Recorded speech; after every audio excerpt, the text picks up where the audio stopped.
Bienvenue, c'est Claudie et aujourd'hui on va parler du procès de P. Diddy. Et pour ce faire, je vais avoir une invitée, Sarah, pour la partie tarot. Et avant cela, donc, je vais aborder l'analyse pour moi de ce procès parce que comme tout le monde, j'étais avec mon popcorn en train d'écouter, de lire, de décrypter tout ce qui s'est dit.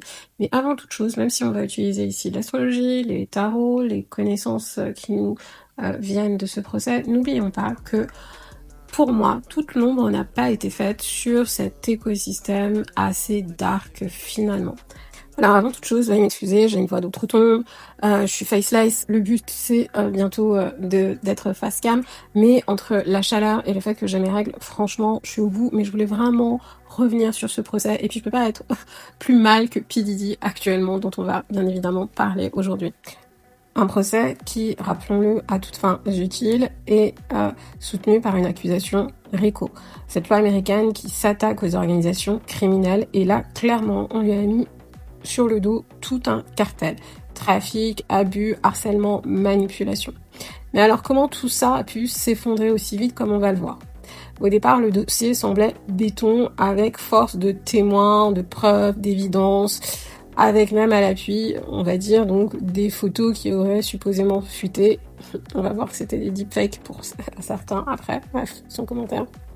À l'arrivée, les chefs d'accusation tombent un à un, les témoins clés vacillent, on aurait pu attendre autre chose clairement de ce procès. Et le doute s'installe, et en justice, tu le sais, le doute, c'est la faille.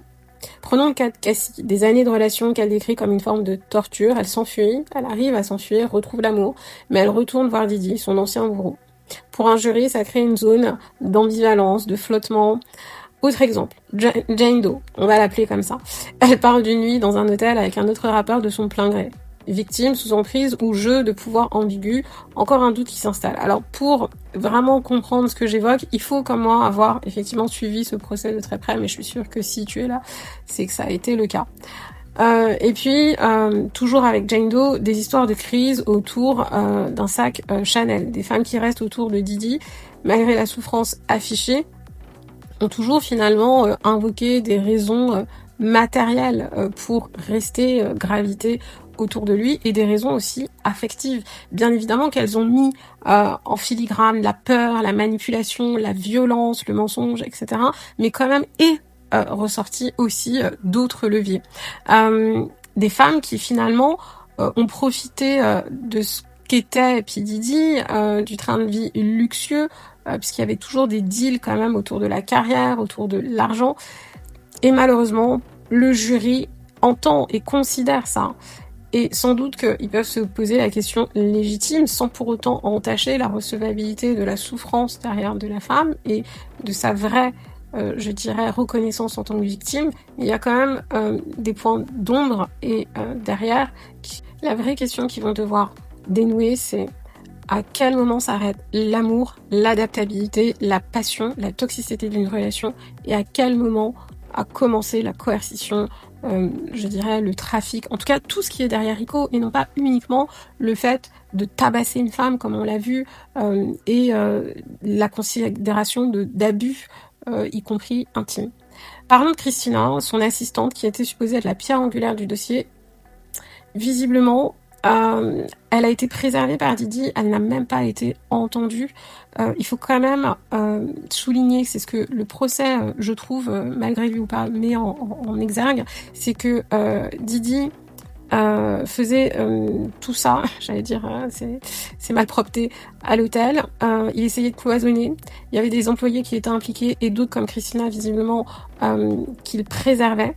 Et ça vient justement affaiblir l'idée du RICO, parce que le côté entreprise criminelle, finalement, est quand même assez entaché, diminué, amoindri. Quand on nous fait comprendre qu'il faisait des paiements avec son Amex professionnel, très rapidement, c'était pour nous dire que ça avait été remboursé de ses comptes personnels. Et je sais pas si vous avez été attentif à tout ça, mais c'est justement pour accréditer ou pas le fait que ce soit une entreprise RICO. Et puis le reste, les gardes du corps, les assistants, finalement, qu'est-ce qu'ils ont démontré ? Ils ont démontré et témoigné de quoi? Qu'ils faisaient plus des achats, oui, effectivement, de poudre de toutes les couleurs possibles, à vocation, effectivement, de renforcer l'effet, je dirais, vitalité et ardeur de ces nuits d'hôtel, pour prendre le vocable de Jane Doe, que c'était des cleaners après les dommages affligés à ces espaces d'hôtel, mais vraiment c'était hyper important, et sans doute que vous l'avez aussi compris, eh bien c'était souvent les partenaires qui faisaient les réservations et non pas les gardes du corps, assistants, etc. Et ça aussi, à mon sens, ça vient affaiblir l'idée d'entreprise criminelle, ou du moins que Bad Boys était dévolu quelque part à ce trafic-là d'escorte, de poudre en tout genre. Voilà. Le résultat, les procureurs fédéraux ont retiré certaines charges. C'est ce que je vous dis, il y a vraiment quand même des choses qui ont été mises à mal quelque part par les témoignages de différentes personnes rattachées à ce système. Tentative d'enlèvement a été retirée, incendie criminel, ça peut paraître étrange, mais bon, visiblement, le doute pouvait persister de l'incrimination de P. Diddy autour de l'incendie de la voiture de Kid Cudi. Certaines formes de traite sexuelle. Le procureur insiste sur le fait que le consentement initial ne signifie en aucune manière l'absence évidente de travail forcé, de traite, quelque part. Mais à la fois, il y a un double langage puisqu'ils l'enlèvent, et à la fois ils disent oui, mais quand même soyez vigilants à quelque chose que les jurys ne doivent plus juger. Donc ça dit beaucoup, pas de la faiblesse du dossier, parce que je le répète, pour moi il y a encore beaucoup de zones d'ombre, de mystère, et de noms qui auraient pu encore être cités, et de pratiques dévoilées, mais je dis juste peut-être sur un plan juridique. Les témoignages sur lesquels je viens de revenir en partie, à mon sens, ont vraiment affaibli la notion et puis il faut le dire, sur des années en réalité. Et ce qu'on voit bien, c'est la teneur et l'évolution des relations. C'est parce qu'il n'y avait pas d'exclusivité, c'est parce qu'il y avait de la violence à un moment donné, c'est parce qu'effectivement, peut-être qu'il y avait des aspirations à plus de légitimité, plus de reconnaissance, à arrêter les nuits d'hôtel à un moment donné, à faire évoluer la relation, que ces femmes, finalement, à un moment donné, ont quelque part vrillé dans la relation, ou peut-être ont recouvré la raison et se sont dit maintenant il y a un dysfonctionnement quelque part où je me rends compte de l'état de manipulation, etc. Mais sur des années en réalité. Et le système et la manipulation de P. Diddy et le profil de manipulateur, est-ce que forcément ça en fait une entreprise criminelle? C'est ça la question. Et c'est en ça où je pense qu'effectivement P. Diddy va ressortir blanchi à plusieurs niveaux. Je dis pas relaxé de toute charge, je ne dis pas qu'il ne fera pas un seul jour de prison, mais il va ressortir quelque part blanchi, et c'est très grave. Et à la fois, c'est très éclairant parce que on nous a vendu une centaine de victimes, des mineurs, des personnes connues, notamment Justin Bieber, sur lequel je vais consacrer aussi une capsule audio, des gens enregistrés et qui vrillent complètement, et on avait dit mais c'est à cause de l'affaire P. Diddy qu'il vrille, etc. Ce sont ces traumas qui remontent, et justement dans la capsule audio, pour moi, ce n'est pas le cas. Et justement, tu verras que pour Sarah, c'est totalement le cas. Ce sont les traumas vécus par P. Diddy. Mais la justice ne nous a rien montré tout ça. Est-ce que ça veut dire que ça n'existe pas? Justement, fais-moi part d'un certain nombre de choses, d'inside, de gossip. Enfin, au-delà de gossip, peut-être de sources que tu aurais. Ou est-ce qu'effectivement ça n'existe pas et c'est de l'ordre du fantasme, et que la réalité elle est plus complexe que ça, et qu'il y a le jury populaire de la moralité, de ce que devrait être une relation homme-femme, surtout quand on arrive à ce niveau de pouvoir et de représentativité d'une communauté, et puis il y a le domaine juridique. Et je veux aussi dire, sans amenuiser ce qui nous a été montré comme dégradation d'image de la femme, que P. Diddy, c'est un bad guy, et je crois que personne ne l'ignorait, que ce soit dans son branding, dans ses clips, dans sa manière d'être, dans ses peut-être fréquentations. En tout cas, je pense qu'il y a beaucoup de choses qui nous avaient été montrées sous couvert de dimension artistique et de branding. Tout comme R. Kelly, tout était là, mais on l'a vu qu'a posteriori, on l'a entendu a posteriori. Mais je suis désolée, on a tellement dansé sur ces sons qui, en réalité, étaient des hymnes à la maltraitance au féminin. Et je rappelle qu'on continue à danser sur certains sons, on continue à streamer certains clips qui mettent pas aussi le féminin dans une bonne posture, et je trouve que ça interroge tout ça. Si on veut être des censeurs de la moralité, il faut aussi commencer par balayer devant notre porte et à qui on donne notre oseille en justement alimentant ces streamings, en chantant sur ouais la femme c'est une et en disant ouais mais meuf quand tu fais ça toi-même tu t'insultes. Enfin voilà, c'est toutes ces questions là. Bien sûr qu'une chanson c'est pas un appel à tabasser une femme, mais on se rend compte aussi que celui qui chante ça, et il n'y a pas que, hein, on va nommer d'autres, et qui devraient peut-être aussi être incriminés ou pointés du doigt, mais on se rend compte que ceux qui en font l'éloge, dans le privé, en réalité, c'est ce qu'ils vivent, et donc c'est ce qu'ils font vivre aux femmes. Donc ça doit, les femmes, mais aussi les hommes, bien évidemment, nous interroger et questionner sur ce qu'on cautionne et à qui on donne du pouvoir et du crédit, parce que plus on leur donne de l'oseille, ces prédateurs, et plus justement s'en font des êtres malveillants, je dirais, et tout puissants. Donc voilà, il faut s'interroger là-dessus. C'est pas que du divertissement, je trouve.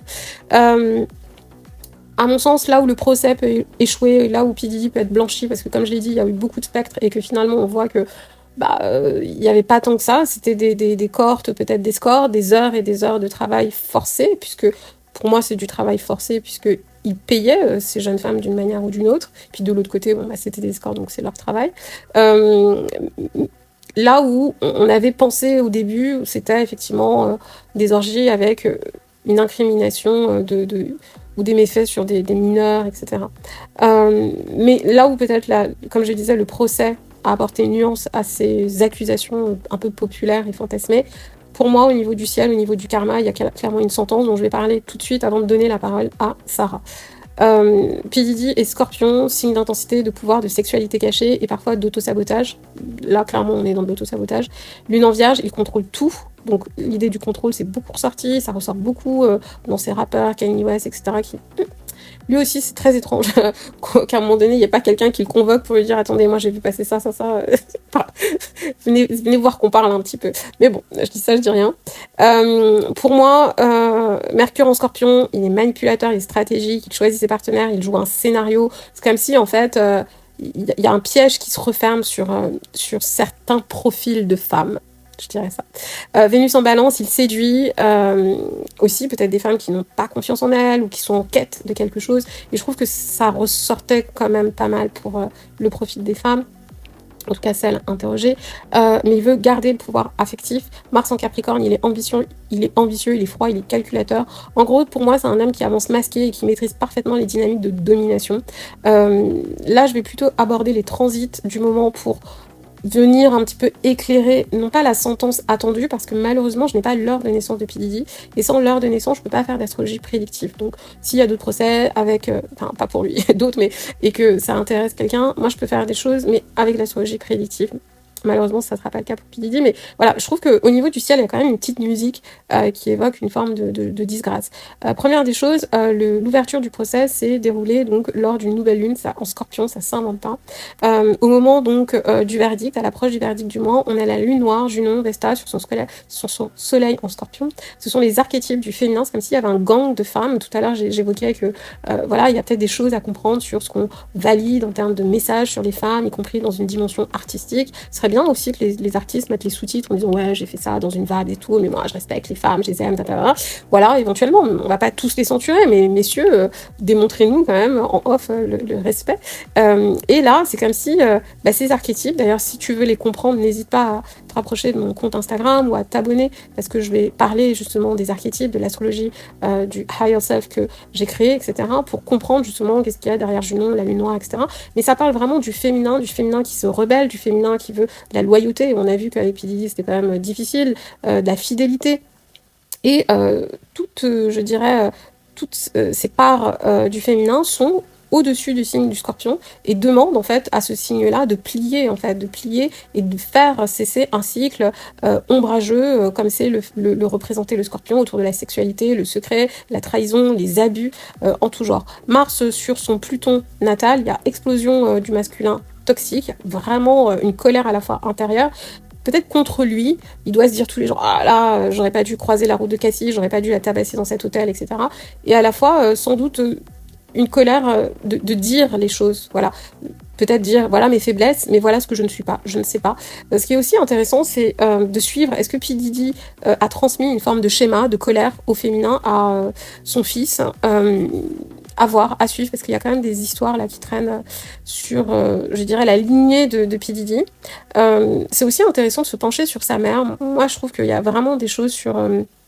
je sais pas, mettez-moi en commentaire si vous connaissez un peu l'histoire de la mère de P. Diddy, mais je trouve que c'est comme si, en fait, P. Diddy et puis d'autres hommes, je trouve qu'ils jouent un schéma, comme s'ils se vengent d'une mère, soit qui a elle-même fait du sale, et en fait, toutes les autres femmes, ils font du sale à cette femme-là.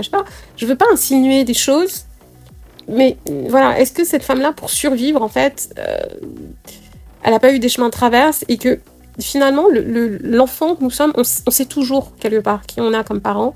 Et quand on est enfant, on peut pas les juger. D'ailleurs, quand on est adulte aussi, on n'est pas en capacité de les juger.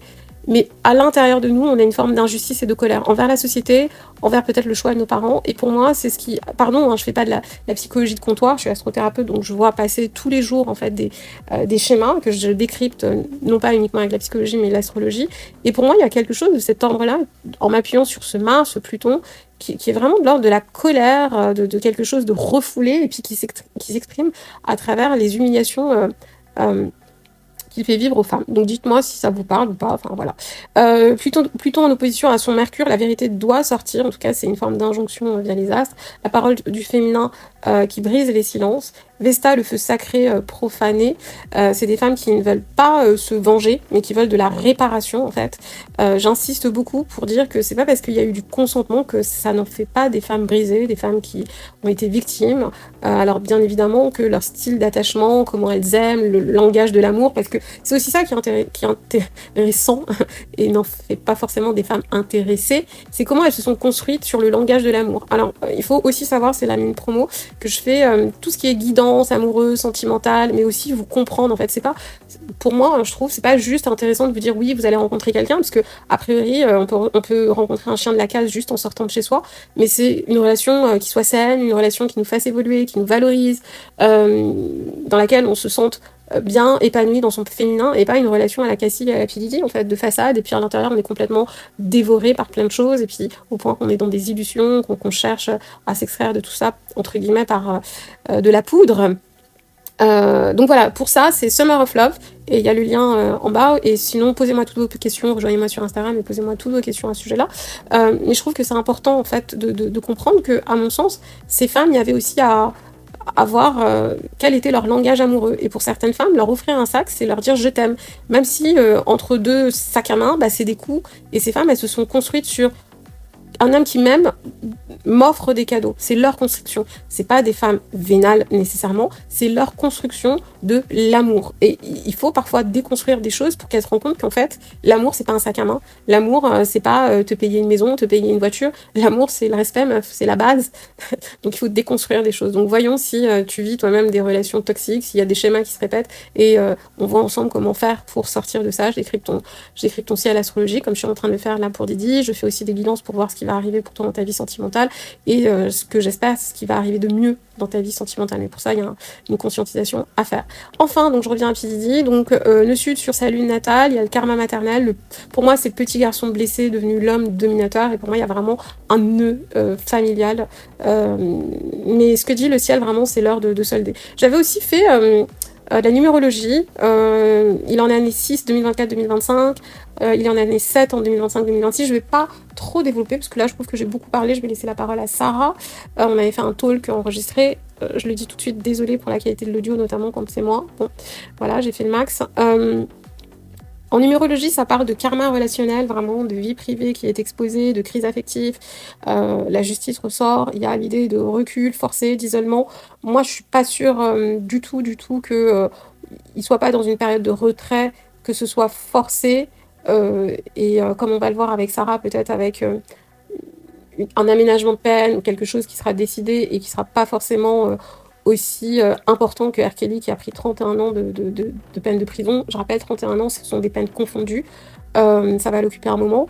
Je suis pas sûre qu'on soit dans le même scénario, mais ça sent quand même mauvais pour P. Diddy. On va voir ce que Sarah nous dit avec les tarots. Et j'espère que la partie astro-analyse du procès Rico t'a quand même intéressé, parce que je trouve que beaucoup je dirais, de spectatrices et spectateurs sont restés sur un plan assez, je dirais, horizontale, sans jeu de mots, sur voilà, la moralité, les comportements de P. Diddy.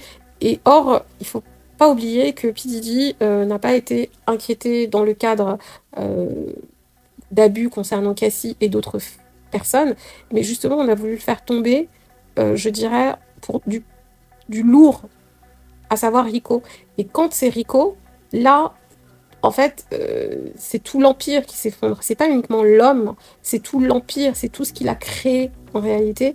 L'opprobre est jeté sur tout ceci avec aussi, bien évidemment, l'enjeu de l'argent, l'enjeu aussi des droits, d'un certain nombre de choses, mais qui sont bien plus grandes que l'homme et ce qu'il a pu faire dans l'intime. C'est l'homme, ce qu'il a créé comme système.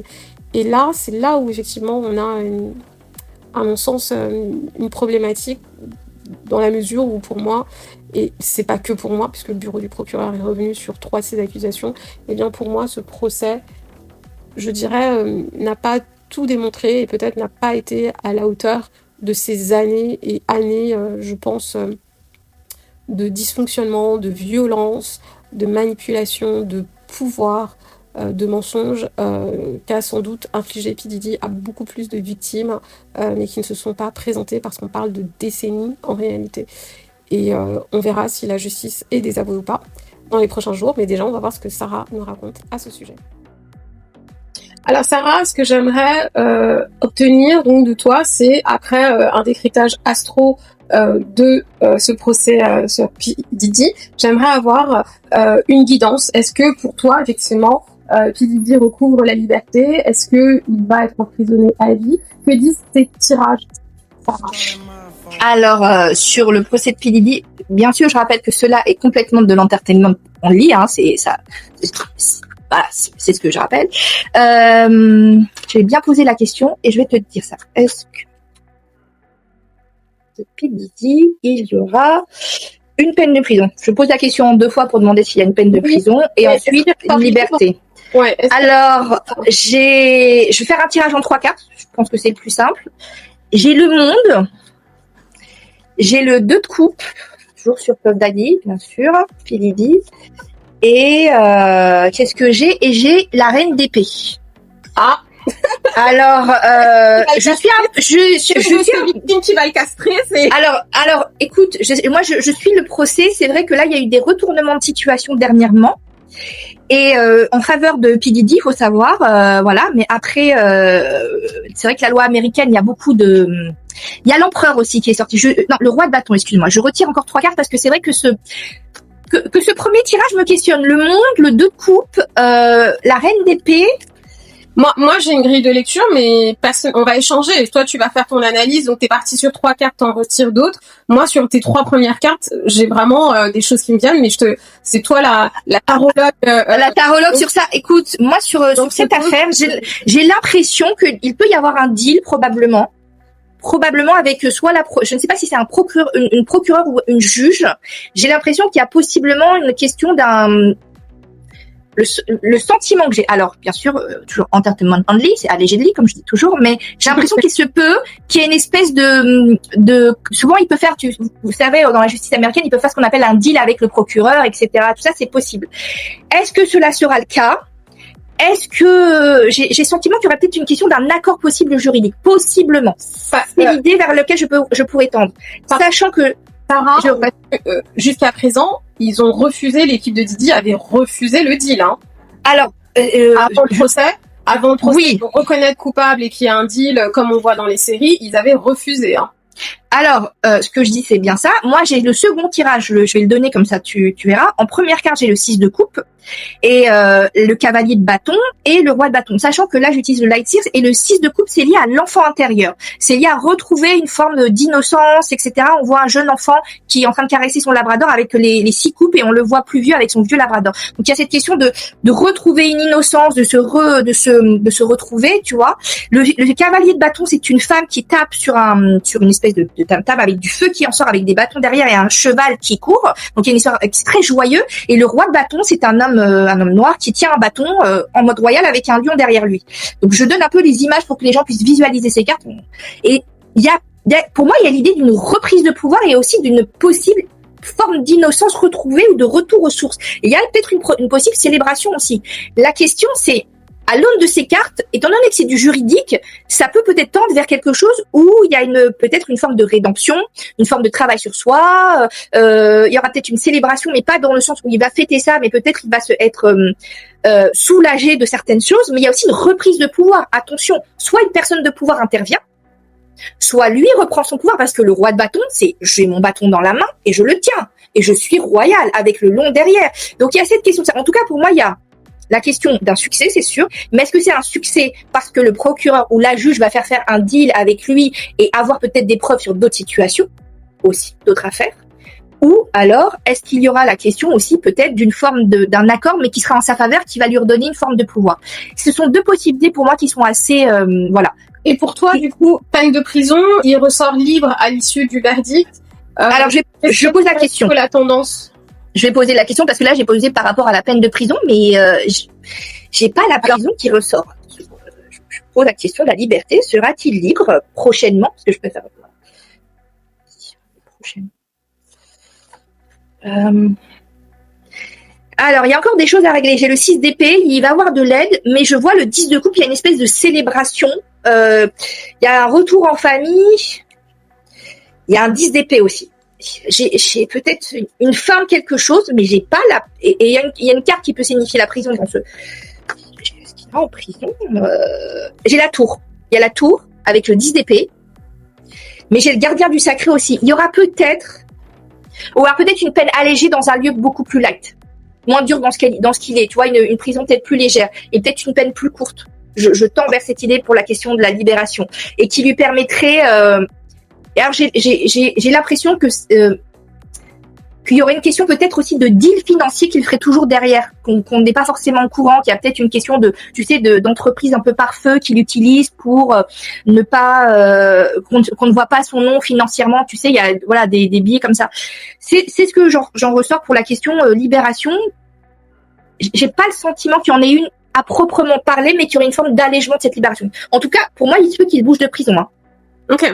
Alors, donc, je vais tâcher de synthétiser. Donc, par rapport à ton tirage, si j'ai bien compris, possible peine de prison, mais en tout cas pas à vie, avec peut-être une forme d'aménagement ou en tout cas une prison un petit peu moins dure, parce que ce que l'on sait, c'est qu'effectivement, la prison dans laquelle il est, c'est pas forcément une prison VIP, donc peut-être des conditions d'incarcération aussi, peut-être négocier, revisiter. Ce que tu disais sur le premier tirage, c'est peut-être un deal avec un juge, parce qu'en l'occurrence, c'est le juge et le procureur là qui sont impliqués. Moi, comment je ressens ton tirage, en tout cas si je l'avais fait, à l'aune des lames qui sont sorties, y compris les premières lames, y a vraiment l'idée pour moi de deux choses. La lame du monde, on dit dans les tarots que c'est une lame très positive, et donc quand on a une grille de lecture un peu triviale des tarots, on peut se dire ah yes, le type sort après son verdict et on s'imagine un moment de liesse et il recouvre justement la liberté, l'opportunité de s'exprimer au monde. Et pour moi, il y a une nuance dans ce monde. Il y a aussi, première des choses, première grille de lecture, c'est un verdict qui est très attendu, et pas uniquement par le monde, comme tu le disais, je le dis en français, du divertissement. Il y a vraiment quelque chose qui est pour moi très attendu à tous les niveaux. La culture afro-américaine, première des choses. Le monde juridique, deuxième des choses. Pourquoi ? Parce que le monde est en train de scruter en fait ce verdict, parce qu'on le sait, il y en a d'autres qui sont dans la sauce en ce moment, qui sont impliqués, qui sont pas tout blanc. On va pas commencer une liste à la prévère aujourd'hui, et c'est vraiment un message qui sera envoyé à la culture afro-américaine et peut-être plus globalement au mouvement MeToo, à la culture urbaine, etc. Et puis aussi l'idée je dirais, envoyer un message au monde judiciaire, parce que si, et je le dis très clairement, si P. Diddy ressort libre, c'est un désaveu majeur, donc du procureur, du bureau du procureur, des têtes vont tomber. Du FBI, il faut savoir que ces investigations, un procès, mais ça coûte une fortune, et là, il y a des têtes qui vont tomber. Et l'idée du monde, dans cette grille de lecture, c'est qu'effectivement, je pense que P. Diddy, pour moi, ne peut pas ressortir libre, lavé de tout soupçon. Il faut voir je dirais la typographie aussi du jury. Il faut quand même savoir que les jurys et les jurés, donc, ce sont des humains, que même si, loin du RICO, ont été effectivement effectivement évoquer des choses qui ressemblent un petit peu à Monsieur et Madame Tout le Monde et qui sont de l'ordre de l'intime entre guillemets. L'usage de drogue, il n'était pas forcément, on va dire un euphémisme très sympa. En tout cas, il y avait de la violence domestique, la manipulation, etc. Les gens sont quand même assez humains et dire P. Diddy, en fait, limite, on vous a incarcéré pour rien, mon brave monsieur, ressortez libre. Je n'y crois pas. En revanche, effectivement, je ne crois pas non plus que P. Diddy fasse de la prison à vie. Et ton tirage, comment il m'interpelle? Il y aura un avant et un après. Ce type, dès lors, je dis pardon, ce type parce que je suis désolée, sans être féministe, sans être quoi que ce soit, mais pour quelqu'un qui avait de sa splendeur et de son pouvoir, franchement, il fait pauvre type dans sa manipulation, dans ses mensonges, dans sa manière de traiter les femmes, en fait. Je suis désolée, il envoie les mauvais messages. Et pour moi, cet énergumène, de toute manière, va marquer l'histoire, à la fois par son ombre et à la fois, comme tu le disais, par cette forme de rédemption. Et pour moi aussi, il y aura un avant et un après, comme je disais pour la communauté afro-américaine, etc. Parce qu'on voit aussi que dans cette communauté, les gens puissants, sans être complotistes, mais justement, je vais parler du complot, les gens puissants sont en train d'être inquiétés. Et ça, on peut investiguer pourquoi, qui y a derrière ça. Est-ce qu'il y a des sociétés de médias qui sont en train de manipuler? Est-ce qu'on estime que ces personnes-là sont trop puissantes, justement, au moment où Bezos est en train de louer Venise? Mais pour moi, P. Diddy va sortir de prison et justement l'image qu'il va envoyer au monde, et il va pas sortir à 80 ans pour moi, et l'image qu'il va envoyer au monde, c'est justement de pointer du doigt la justice. D'accord? La justice ne sort pas dans ton tirage, mais pour moi c'est ça. Et c'est l'idée aussi de se faire une rédemption en venant, parce qu'il a perdu beaucoup de crédit auprès de la population afro-américaine. Il y en a d'autres là qui vont perdre du crédit auprès de la culture afro-américaine. Et c'est vraiment l'idée d'aller pointer du doigt les manquements de la justice. Et c'est comme ça que va se faire sa rédemption. C'est en étant une forme de nouveau messie. Il a été un prophète, un messie au niveau, on va dire, musique culturelle. Et il a apporté, et c'est pour ça qu'il a beaucoup, nous on se rend pas compte en France, mais il a beaucoup de respect, il avait beaucoup de respect au niveau de cette société. Et là, il va, je pense, à mon sens, il va être une forme de nouveau prophète et de nouveau messie sur cette question du droit, cette question des injustices. Et de toute manière, il faut pas, enfin, je dirais, être dans l'illusion. Il y a beaucoup de créateurs de contenu qui ont répété des âneries dans tous les sens, qui ont commenté des deepfakes de Baby Oil, etc. Et le procès a démontré un certain nombre de choses. Et P. Diddy va vraiment mettre la focale sur le fait qu'on ait sali son nom, aussi bien sur un plan médiatique ou juridique. Et il n'est pas exclu qu'en sortant de prison ou dans les années à venir, ou que son crew s'occupe, un peu à la Trump, un peu à Elon Musk, de créer comme Jay-Z avait voulu faire, de créer une forme de média, de réseau social. Bon, alors après, le contenu peut être subversif, etc., etc. Mais pour justement se racheter quelque part une notoriété, une réhabilitation. Pour moi, il y aura un avant et un après. Et la peine de prison va contribuer encore plus à écrire, pour moi, le nouveau mythe de P. Diddy. P. Diddy, pour moi, n'est pas mort. N'oublions pas qu'on est avec un archétype du scorpion. Et Sarah, on se rejoint sur la dynamique. Pour moi, je voulais juste apporter la précision pour moi de mort, oui, mais de renaissance. On n'en a pas encore fini avec cet homme-là. Et on verra justement si les astres et les tarots nous donnent raison. Merci Sarah pour cette grille de lecture.